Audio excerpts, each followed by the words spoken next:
تفہیم القرآن، روزانہ ایک رکوع، ترجمہ و تفسیر کے ساتھ قرآن کو سمجھیں۔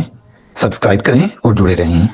وقالت اليهود ليست النصارى على شيء وقالت النصارى ليست اليهود على شيء وهم يتلون الكتاب كذلك قال الذين لا يعلمون مثل قولهم فالله يحكم بينهم يوم القيامة فيما كانوا فيه يختلفون۔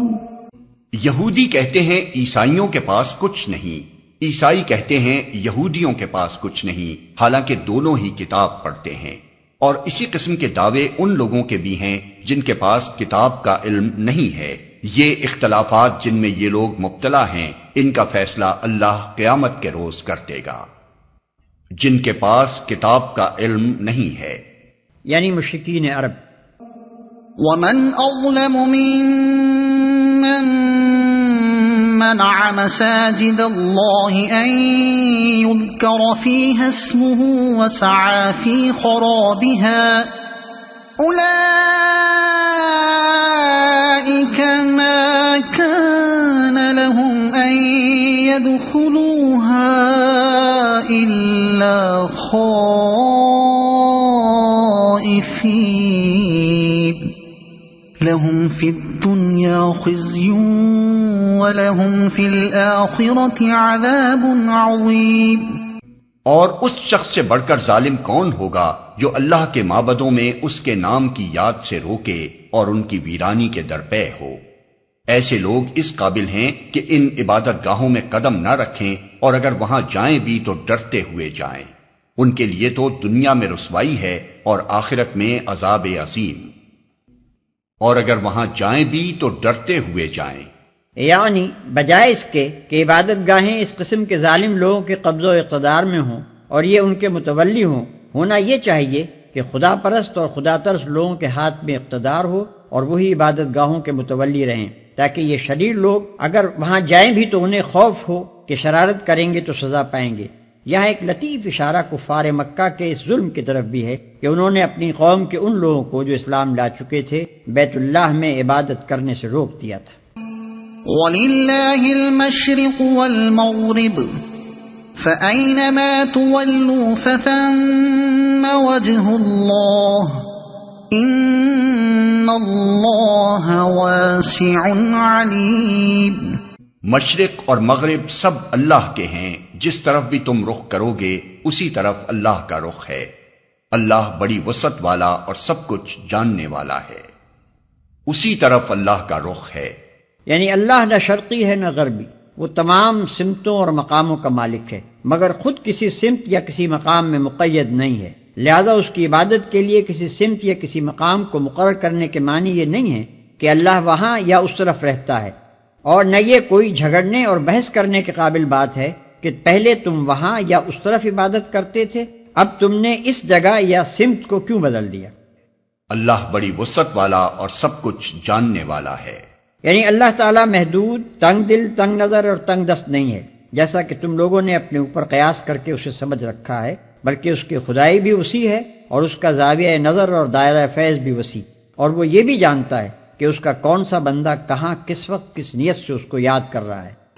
وَقَالُوا اتَّخَذَ اللَّهُ وَلَدًا سُبْحَانَهُ بَل لَّهُ مَا فِي السَّمَاوَاتِ وَالْأَرْضِ كُلٌّ لَّهُ قَانِتُونَ بَدِيعُ السَّمَاوَاتِ وَالْأَرْضِ وَإِذَا قَضَىٰ أَمْرًا فَإِنَّمَا يَقُولُ لَهُ كُن فَيَكُونُ۔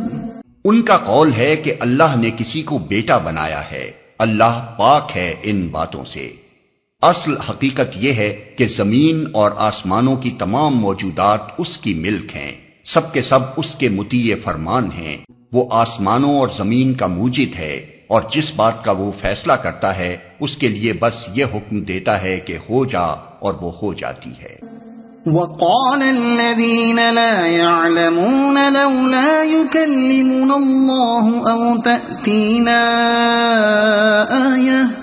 كذلك قال الذين من قبلهم مثل قولهم تشابهت قلوبهم قد بينا الآيات لقوم يوقنون۔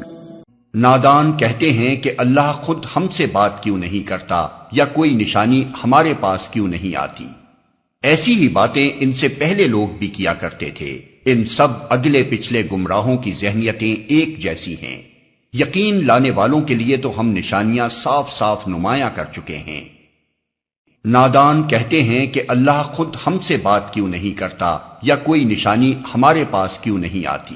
ان کا مطلب یہ تھا کہ خدا یا تو خود ہمارے سامنے آ کر کہے کہ یہ میری کتاب ہے اور یہ میرے احکام ہیں، تم لوگ ان کی پیروی کرو، یا پھر ہمیں کوئی ایسی نشانی دکھائی جائے جس سے ہمیں یقین آ جائے کہ محمد صلی اللہ علیہ وسلم جو کچھ کہہ رہے ہیں وہ خدا کی طرف سے ہے۔ ان سب کی ذہنیتیں ایک جیسی ہیں۔ یعنی آج کے گمراہوں نے کوئی اعتراض اور کوئی مطالبہ ایسا نہیں گھڑا ہے جو ان سے پہلے کے گمراہ پیش نہ کر چکے ہوں۔ قدیم زمانے سے آج تک گمراہی کا ایک ہی مزاج ہے اور وہ بار بار ایک ہی قسم کے شبہات اور اعتراضات اور سوالات دہراتی رہتی ہے۔ ہم نشانیاں صاف صاف نمایاں کر چکے ہیں۔ یہ بات کہ خدا خود آ کر ہم سے بات کیوں نہیں کرتا اس قدر محمل تھی کہ اس کا جواب دینے کی حاجت نہ تھی۔ جواب صرف اس بات کا دیا گیا ہے کہ ہمیں نشانی کیوں نہیں دکھائی جاتی، اور جواب یہ ہے کہ نشانیاں تو بے شمار موجود ہیں، مگر جو ماننا چاہتا ہی نہ ہو اسے آخر کون سی نشانی دکھائی جا سکتی ہے؟ إنا أرسلناك بالحق بشيرا ونذيرا ولا تسأل عن أصحاب الجحيم۔ اس سے بڑھ کر نشانی کیا ہوگی کہ ہم نے تم کو علم حق کے ساتھ خوشخبری دینے والا اور ڈرانے والا بنا کر بھیجا۔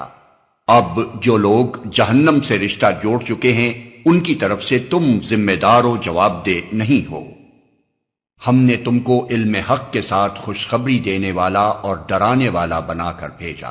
یعنی دوسری نشانیوں کا کیا ذکر، نمایاں ترین نشانی تو محمد صلی اللہ علیہ وسلم کی اپنی شخصیت ہے، آپ کے نبوت سے پہلے کے حالات اور اس قوم اور ملک کے حالات جس میں آپ پیدا ہوئے، اور وہ حالات جن میں آپ نے پرورش پائی اور 40 برس زندگی بسر کی، اور پھر وہ عظیم الشان کارنامہ جو نبی ہونے کے بعد آپ نے انجام دیا۔ یہ سب کچھ ایک ایسی روشن نشانی ہے جس کے بعد کسی اور نشانی کی حاجت نہیں رہتی۔ وَلَن تَرْضَىٰ عَنكَ الْيَهُودُ وَلَا النَّصَارَىٰ حَتَّىٰ تَتَّبِعَ مِلَّتَهُمْ قُلْ إِنَّ هُدَى اللَّهِ هُوَ الْهُدَىٰ وَلَئِنِ اتَّبَعْتَ أَهْوَاءَهُم بَعْدَ الَّذِي جَاءَكَ مِنَ الْعِلْمِ مَا لَكَ مِنَ اللَّهِ مِن وَلِيٍّ وَلَا نَصِيرٍ۔ یہودی اور عیسائی تم سے ہرگز راضی نہ ہوں گے جب تک تم ان کے طریقے پر نہ چلنے لگو۔ صاف کہہ دو کہ راستہ بس وہی ہے جو اللہ نے بتایا ہے، ورنہ اگر اس علم کے بعد جو تمہارے پاس آ چکا ہے تم نے ان کی خواہشات کی پیروی کی تو اللہ کی پکڑ سے بچانے والا کوئی دوست اور مددگار تمہارے لیے نہیں ہے۔ یہودی اور عیسائی تم سے ہرگز راضی نہ ہوں گے جب تک تم ان کے طریقے پر نہ چلنے لگو۔ مطلب یہ ہے کہ ان لوگوں کی ناراضی کا سبب یہ تو ہے نہیں کہ وہ سچے طالب حق ہیں اور تم نے ان کے سامنے حق کو واضح کرنے میں کچھ کمی کی ہے، وہ تو اس لیے تم سے ناراض ہیں کہ تم نے اللہ کی آیات اور اس کے دین کے ساتھ وہ منافقانہ اور بازیگرانہ طرز عمل کیوں نہ اختیار کیا، خدا پرستی کے پردے میں وہ خود پرستی کیوں نہ کی، دین کے اصول و احکام کو اپنے تخیلات یا اپنی خواہشات کے مطابق ڈھالنے میں اس دیدہ دلیری سے کیوں نہ کام لیا، وہ ریاکاری اور گندم نمائی و جو فروشی کیوں نہ کی جو خود ان کا اپنا شیوا ہے، کیونکہ جب تک تم ان کے سے رنگ ڈھنگ نہ اختیار کر لو، دین کے ساتھ وہی معاملہ نہ کرنے لگو جو خود یہ کرتے ہیں، اور عقائد و اعمال کی انہی گمراہیوں میں مبتلا نہ ہو جاؤ جن میں یہ مبتلا ہیں، اس وقت تک ان کا تم سے راضی ہونا محال ہے۔ الذين آتيناهم الكتاب يتلونه حق تلاوته أولئك يؤمنون به ومن يكفر به فأولئك هم الخاسرون۔ جن لوگوں کو ہم نے کتاب دی ہے وہ اسے اس طرح پڑھتے ہیں جیسا کہ پڑھنے کا حق ہے، وہ اس پر سچے دل سے ایمان لاتے ہیں، اور جو اس کے ساتھ کفر کا رویہ اختیار کریں وہی اصل میں نقصان اٹھانے والے ہیں۔ وہ اس پر سچے دل سے ایمان لاتے ہیں۔ یہ اہل کتاب کے صالح عنصر کی طرف اشارہ ہے کہ یہ لوگ دیانت اور راستی کے ساتھ خدا کی کتاب کو پڑھتے ہیں، اس لیے جو کچھ کتاب اللہ کی روح سے حق ہے اسے حق مان لیتے ہیں۔ اگر آپ کو یہ ویڈیو پسند آئی ہو تو اسے لائک کریں، دوسروں تک پہنچانے کے لیے شیئر کریں، اور مزید ایسی ہی معلوماتی ویڈیوز کے لیے ہمارے چینل عبد المالک ہاشمی کو سبسکرائب ضرور کریں۔ نئی اپڈیٹس کے لیے بیل آئیکن دبائیں تاکہ آپ کو ہماری ہر نئی ویڈیو بر وقت مل سکے۔ آپ کی حوصلہ افزائی ہمیں مزید بہترین مواد بنانے میں مدد دے گی۔ شکریہ۔